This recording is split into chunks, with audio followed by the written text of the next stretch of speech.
We need to do that because of the extreme costs that are involved right now with the epidemic of obesity, diabetes, heart disease, kidney issues, high blood pressure. High blood pressure actually being the number one most serious and costly diagnosis of all in the Western world, as it leads to heart disease, brain disease, and other problems.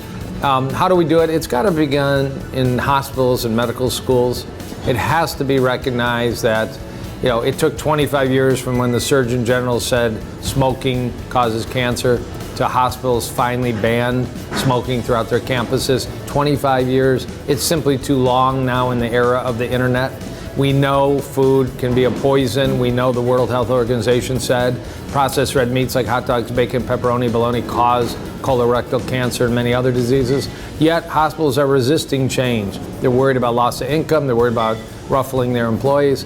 And they have to be leading the charge, not providing a net so that people think it's still okay to have bacon, hot dogs, pepperoni in their routine diet because they get it on their tray and they see it in the cafeteria.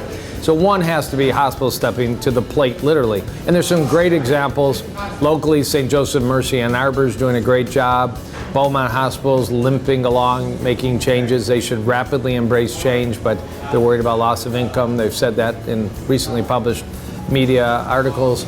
Now, the Cleveland Clinic in Cleveland, although not right in our neighborhood, is doing some massive changes for the better. A hospital in Fort Myers, MiHealth.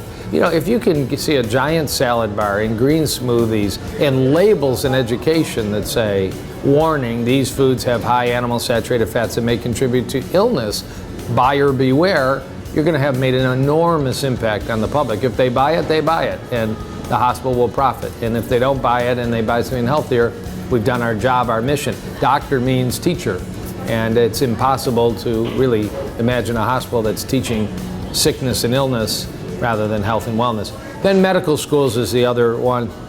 We've been involved in a plant-based group that's developed a curriculum recently submitted to medical schools locally.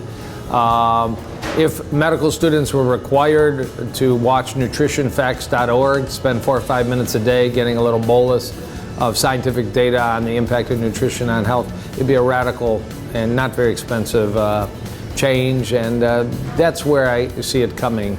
And then the public's grabbing onto this. The food industry is grabbing onto this and changing, and you can just see it walking through your local grocery stores that, you know, they're actually now at Whole Foods, you can buy a plant-based meat patty in the meat department. That's just a small but important victory to indicate how the quality, the taste, and the public interest has changed so dramatically.